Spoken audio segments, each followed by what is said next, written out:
Hey guys, welcome back to the channel. It's Space Monkey Mafia here. Today we're going to be doing some lovely malicious compliance. My background is my beta Sergeant Greenguy. Sorry if the video sounds a little off, I'm recording in a different place today. I had recordings for this one and the next video done and edited and everything, and then the laptop just kind of decided that they didn't exist anymore. I'm also slightly sick, so sorry if my voice sounds off. If all goes as planned, you'll see some of Sergeant Greenguy's babies, either Tuesday next week or Tuesday the week after in Little Quarantine 1 tank. Guy wanted to open a sporting goods store. Restaurant owner next door told the city to rezone it as agriculture. Guy couldn't use land for commercial reasons. Guy complied. I want to state up front that this is not my story. I don't know the people involved. This is something I read on Alt Revenge over 20 years ago. I posted this in R Petty Revenge and R Pro Revenge a few years ago. Once upon a time, there was a man who owned a piece of land next to a thriving restaurant. Now, this man had owned the land for a long time, 22 years, and it was undeveloped. He had bought it cheaply, but it had great highway frontage, and he had always dreamed of building a little used cars lot or a gun shop on the tract as his retirement pastime. Now, the man had the tract zoned as commercial lot when he bought it, but when news leaked about the upcoming development, the restaurant owners petitioned the zoning board to overturn the commercial zoning and reinstitute the original agricultural zoning. By the way, all land in the mythical state of Kentucky is zoned as agricultural by default. This was unfair, illegal, and generally rude, but the restaurateur's brother was the county zoning commissioner, so things naturally turned against our would-be entrepreneur. After fighting the good, clean, play-by-the-rules sort of battle and losing, our would-be entrepreneur gave up. He decided to accept the county zoning. Not to see the tract go idly unused, the enterprising retiree decided to pursue another business venture. He raised hogs, lots of them. 204 to be exact, on his little 12-acre tract. For those of you unfamiliar with the climate in time-lost Kentucky, the summers are downright southerly in their humidity and heat. As you can imagine, a rather malignant odor grew up around the thriving hog farm. Patrons of the restaurant ate elsewhere, anywhere else to be exact. In a matter of weeks, the zoning commissioner reversed his earlier ruling, returning the commercial status of the lot. It is another caveat of Kentucky zoning law that the land can always be used for a purpose lesser on the scale of hierarchy than its current zoning. Everyone, especially the restaurateur, was surprised when the hog farm remained in operation. Nothing, not even substantial financial offers, could convince the new farmer to quit his now beloved occupation. Exactly 3 months and 4 days after the opening of the hog farm, the restaurant closed its doors for good. The farmer, in a fit of depression, ceased hog farming and decided to open a small sporting goods store instead. It remains there to this day, alongside his newly acquired restaurant. I love this one. That is such good revenge. It's just lovely. Don't trust my judgment? Have fun with a $300,000 fee from your customer. Apology if format is off, first time posting and on mobile, so I'll do my best. So, quick background. I worked for a Korean car manufacturer as a quality control manager for 3 years starting in 2010. My job was to inspect part and make sure that everything was up to snuff before it left our location. This is incredibly important to the story. Cast members: IB, Idiot Boss. He is also Korean with poor English skills, so I will be writing it as he spoke without trying to make fun of him. MM, my manager. MO, machine operator. Me, not even gonna bother. So at our location, we produce around 30 different parts that go into the frame of cars, and most, if not all, of these parts are welded by robots. If these robots are not properly maintained, the welds won't hold and the parts will break when small amounts of force are applied, which, as you can imagine, is not something you want to happen on a car. This machine in the story has problems every day, and IB doesn't like to deal with it, even though he is the only person who knows how to fix it. While doing my rounds and checking the robots and the quality of the parts, MO calls me over. MO, hey, I think these parts aren't getting welded correctly. Me, okay, I'll take a look. I do a quick quality test and it fails horribly. Of the 8 welds, 5 aren't holding. Me, shut down the machine, I'll get IB and get it fixed.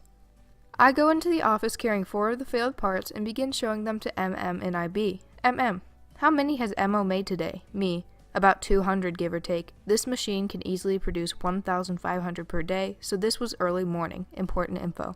MM, okay, we need to do a random test on 50 and get the machine fixed ASAP. IB, no, part is good, you test too hard. He trained me on how to test this machine because it had issues and I did the test per his instructions. Me, I'm sorry about that, will you please come check it for me? He nods and we go out and he quote-unquote tests the part so gently that the welds wouldn't break. IB, see, you test too hard, part is okay. Me, IB, we have to fix these parts every day because of these issues. Can you please look at the machine and make sure? IB, machine is okay. You don't touch and don't check. I will do all. Part is okay. We argue back and forth for about an hour, me trying to reason with IB and him ignoring my concerns. I look to MM, who shrugs and tells me to leave that machine alone, which I agree to do, knowing that we will get heck from the customer. This particular part is required on every car that is assembled. I think 4 per car, maybe more depending on the model, and is a key component to the car. It is added near the end of the process, meaning the car is fully assembled and this part cannot be repaired at that point due to its location, and the whole car must be scrapped, and all of us know this. And thus begins the malicious compliance. We run this machine hard for 3 days, day and night, producing close to 9,000 parts that I am certain are all bad, but I don't actually know because I'm not allowed to check any of them, and I don't. On the 4th day, the machine burns out a circuit board and can't function, but we had made a week's worth of parts already, so not a big deal, but the 9,000 parts had been sent to our customer. Now, this is when everything goes south. IB forgot that our customer also checks these parts and will complain and return any that are not up to snuff and bill us for them. They also keep records of how many are used out of each batch. A single part costs $22.50, and if it is bad, we have to refund them and pay a fee of $6 per part on the ones that don't make it onto the car. If it goes on the car, we have to pay the entire cost of the car. IB gets a call first thing in the morning on the 5th day. I don't know what is said, but he leaves to go visit the customer and spends all day down there. I ask MM what's going on. Me. So what was with that call? IB looked terrified. MM. You remember how we didn't check that machine and let it run for several days? Me. Yeah, did they find the bad parts at the customer's warehouse? MM. Worse. They assembled close to 100 cars, maybe more, before they noticed the issue. IB came back and tried to blame us before we reminded him that he told us not to touch the machine or test the parts. He was still mad, but couldn't do anything to us because we were following orders. IB got reamed by the CEO and COO of the customer company for 8 hours straight, and our company got a bill for over $300,000 for the scrapped vehicles, plus fees for the bad parts, and a fine for sending bad parts. TLDR, boss wouldn't trust me on bad parts, lost over $300,000 in a single day from fines. If you guys want more like this, I have plenty from my time there, let me know in the comments. Also, if any of my old workmates see this, please don't name our company. Edit 2. Fixed a few spelling errors and read your comments, so I called my old manager and she remembers this incident. Turns out the $300,000 was for IB to pay, and the total cost was somewhere around $3.8 million to the company with the fees, so thank you to those who are asking questions. Edit 3. IB was either a COO, CFO, or something like that, so he kept his job and still has it as far as I'm aware. Figured I'd clear that up for those of you that were asking. You want to control my bathroom breaks? Okay. So, I'm a nurse that works 12.5-hour shifts. During that time, I'm supposed to take a 15-minute paid break and a 30-minute unpaid lunch. Most nurses hardly have time to take their 30-minute lunch, and it's a completely foreign concept to take that 15. Well, after working nonstop for 10 hours, I finally found the time to go to the restroom. My charge nurse decided that it was irresponsible to leave the floor for 3 minutes without her permission, and she yelled at me in front of everyone. I decided then and there I would take 100% of the breaks I'm entitled to. I'm going to leave the floor and relax. They legally can't tell me that I have to skip my breaks, but it is just a part of nursing culture to skip breaks. Best part, the charge nurse has to cover my 15-minute paid break every day. After a week of this, she apologized for yelling at me, but I don't care. I'm still taking my breaks. That's some good little simple malicious compliance. I love the good little simple ones.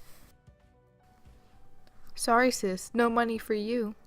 I work at a bank and I'm fairly new to the branch that this took place. I'm good with faces and I'm starting to get people's names down. At the bank I work at, the general rule is we look at IDs when we transfer funds from one account to another and whenever we give cash back, withdrawal, change from a deposit, cashing a check, etc. This lady came in last week and came to me. Like I said before, I am fairly new to this branch, but I recognized her since I had waited on her before. She's one of those frequent flyers that comes in 3 times a week. She was angry because there had been a line and she was visibly annoyed that she had to wait. And when I called her to my window, she said, "Ugh, I got the new girl. I need money out of my account. Try not to screw it up." I smiled and went into her account.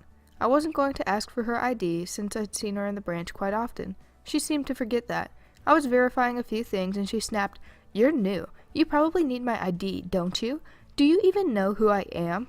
Here's where the MC kicks in. I smiled and said, "Actually, yes ma'am, I do. You're right. Thank you for catching my oversight."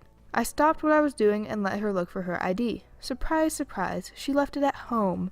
This cues her spiraling into a rage of, "But she knows me," while pointing at another teller. The other teller, also the branch manager, also fed up with the lady's attitude, said, "It's our protocol that we don't do any cash withdrawals without proper identification. I know you, so does she, but since you wanted to prove your identity, but don't have proper identification, we can no longer complete the transaction. Have a wonderful day." She came back the next day, had her ID, and was sugary sweet as can be. That about wraps things up for today, guys. I hope you guys enjoyed it. If you did, like, comment, subscribe, all that good stuff. I really hope you did enjoy it, and if you did, I'll see you back here tomorrow. Bye.